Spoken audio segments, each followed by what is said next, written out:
ہے کہ کوئی شخص باہر سے دوسرے ملک سے سال کے بعد 2 سال کے بعد گھر واپس آ رہا تھا تو راستے میں راہزنوں نے مال لوٹ لیا اور آگے سے اس نے مزاحمت کی۔ جو فیکٹری سے تنہا لا رہا تھا اس نے بھی مزاحمت کی، جو باعث آیا تھا اس نے بھی مزاحمت کی، اور مزاحمت کے صلے میں کیا ملا کہ راہزنوں نے اس پر گولی چلا دی، جس سے کیا ہوا، یا تو وہ زخمی ہو گیا یا وفات پا گیا۔ اب خبر مشہور ہوئی تو لوگوں نے کہا بھئی یہ کیا معاملہ ہوا، کیا ضرورت پڑی تھی آگے سے مزاحمت کرنے کی، آگے سے لڑنے کی کیا ضرورت تھی، تھوڑا سا مال تھا دے دیتا تو اپنی جان بچا لیتا۔ کہنے والوں نے یہ کہا تو جب اس زخمی شخص سے پوچھا گیا تو اس نے کہا یار میں تو سال کے بعد گھر واپس آیا تھا، پورا سال میں وہاں محنت کرتا رہا، مجھے خبر ہے کہ میں نے کس حال میں وہاں وقت گزارا ہے۔ اور یہ جو فیکٹری والا تھا پورا مہینہ مزدور کام کرتا رہا، اور اس نے کہا یار میرے بیوی بچوں کا سارا دار و مدار اسی پہ تھا، اگر یہ وہ لے جاتے تو میرے گھر کا معاملہ کیسے چلتا، میرے گھر کے اخراجات پورے کیسے ہوتے، اگر یہ وہ لے جاتے میں مزاحمت کیوں نہ کرتا۔ تو محتشم سامعین، پتہ چلا کہ اس نے پورے مہینے کی محنت بچانے کے لیے، ایک نے پورے سال کی محنت بچانے کے لیے مزاحمت کی، آگے سے لڑنا شروع کر دیا کہ میرے مہینے کی کمائی بچ جائے، میرے سال کی کمائی بچ جائے۔ آپ بتائیں اس شخص کے بارے میں آپ کیا کہیں گے کہ جس نے پورا مہینہ کام کیا ہے یا پورا سال کام کیا ہے، اس کے بعد جب اس کو آمدنی ملی، تنخواہ ملی، گھر جا رہا تھا، جاتے جاتے اس نے اپنی آمدنی خود نہر کے اندر گرا دی، اس کے بارے میں آپ کیا کہیں گے؟ خود اس نے اپنی آمدنی آگ کے اندر پھینک دی، اس بندے کے بارے میں آپ کیا کہیں گے؟ یا پھر راہزن کھڑے تھے، خود ہی اپنے جیب سے مال نکال کر ان کے ہاتھ میں دے دیا، اس بندے کے بارے میں آپ کیا کہیں گے؟ اس یقیناً جو بھی سنے گا کہے گا بڑا نادان ہے، پورا مہینہ محنت کی اور اپنی آمدن خود آگ میں گرا دی ہے، ہر شخص اس کو نادان کہے گا۔ اب میں سوال کرتا ہوں کہ اس امت کے بارے میں ہم کیا کہیں گے؟ امت مسلمہ کے بارے میں آپ کیا کہیں گے کہ جس امت نے پورا مہینہ محنت کی ہے، رمضان کا پورا مہینہ نمازیں پڑھی ہیں، پورا مہینہ روزے رکھے ہیں، راتوں کو تراویح پڑھتے رہے ہیں، جاگتے رہے، اپنی نیند قربان کی ہے، اور جب مہینہ گزرا انعام ملنے کا وقت آیا تو یہ امت اللہ کی نافرمانی میں کھڑی ہو گئی۔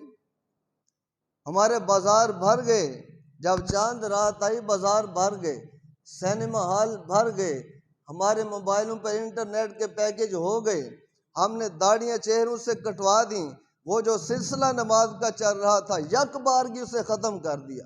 کیوں بھئی؟ چاند رات آ گئی ہے، صبح عید ہے، تو امت یک بارگی اللہ کی نافرمانی میں کھڑی ہو گئی۔ اس امت کے بارے میں آپ کیا کہیں گے؟ جو چاند رات ہے اس کے بارے میں کیا کہا گیا؟ اس کو لیلۃ الجائزہ کہا گیا ہے۔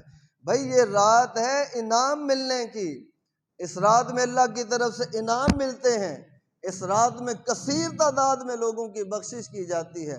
یہ رات تو انعام لینے کی رات تھی اور جاگنے کی رات تھی، عبادت کے لیے، اللہ کی اطاعت میں، اور ہاتھ اٹھانے کے لیے تھی کہ یا اللہ پورا مہینہ میں نے بڑی محنت کی ہے، یا اللہ تیرے لیے میں نے بھوک اور پیاس بھی کاٹی ہے، یا اللہ پورا مہینہ ایک بھی میں نے نماز قضا نہیں ہونے دی، ہر رات میں امام کے پیچھے کھڑے ہو کر تیرا قرآن سنتا رہا ہوں، یا اللہ میں نے صبح بھی نیند قربان کی، میں نے شام کو بھی نیند قربان کی، یا اللہ میرا یہ سارا عمل اپنی بارگاہ میں قبول فرما لے۔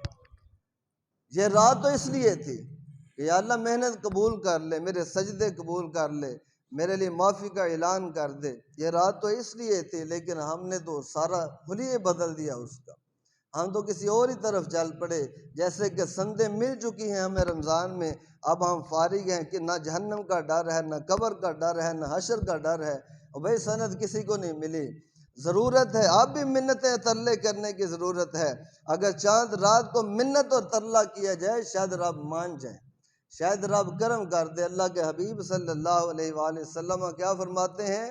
آقا فرماتے ہیں کہ جو بندہ اللہ کی رضا کے لیے، حصول کے لیے، عید، بڑی عید اور چھوٹی عید یعنی عید الفطر اور عید الاضحیٰ، ان راتوں میں جاگتا ہے، راتوں کی بات ہو رہی ہے، ان راتوں میں جاگتا ہے، صبح عید ہے یہ جاگ رہا ہے، عبادت کر رہا ہے، رکوع و سجود کر رہا ہے، قرآن پڑھ رہا ہے، منتیں ترلے کر رہا ہے، یا رسول اللہ کیا ملتا ہے؟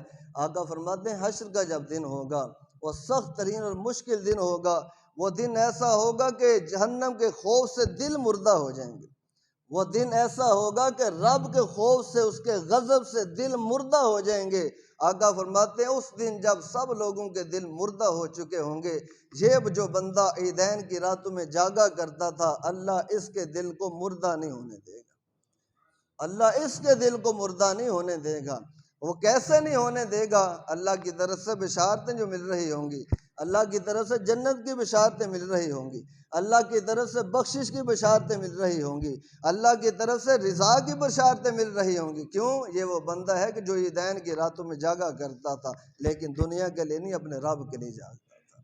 اگر جاگنا ہے تو رب کے لیے جاگیں، نہیں جاگنا تو پھر سو جائیں، عشاء پڑھیں، سو جائیں، یہ بھی عبادت بن جائے گا۔ حضرت معاذ بن جبل رضی اللہ تعالیٰ عنہ اس سے بڑی بشارت سناتے ہیں، وہ جنت کے جس کے لیے پورا مہینہ بندہ تگ و دو کرتا ہے، جنت کے لیے کرتے ہیں نا، یہ روزے رکھتے ہیں، تراویح پڑھتے ہیں، کسی طرح رب جنت عطا فرما دے۔ حضرت معاذ بن جبل رضی اللہ تعالیٰ عنہ فرماتے ہیں کہ جو بندہ 5 راتیں جاگتا ہے، سال کے اندر 5 راتیں جاگتا ہے، عبادت کرتا ہے، اس کے لیے اللہ جنت واجب کر دیتا ہے۔ صرف یہ نہیں فرمایا کہ جنت مل جاتی ہے، بلکہ فرمایا جنت واجب ہو جاتی ہے، پھر لازمی طور پر اللہ اسے جنت عطا کرے گا۔ ہم نے کہا جناب وہ راتیں کون سی ہیں؟ کہتے ہیں کہ 8 ذوالحج کی رات، حج کے 3 دن جو ہیں، 8 ذوالحج، 9 ذوالحج، 10 ذوالحج کی جو راتیں ہیں، ان راتوں میں جو جاگتا ہے اللہ بدلے میں جنت عطا فرماتا ہے۔ فرماتے ہیں کہ شعبان کے مہینے میں 15 شعبان کی جو رات ہے، اس رات میں جو جاگتا ہے رب کے لیے اللہ بدلے میں جنت عطا فرماتا ہے۔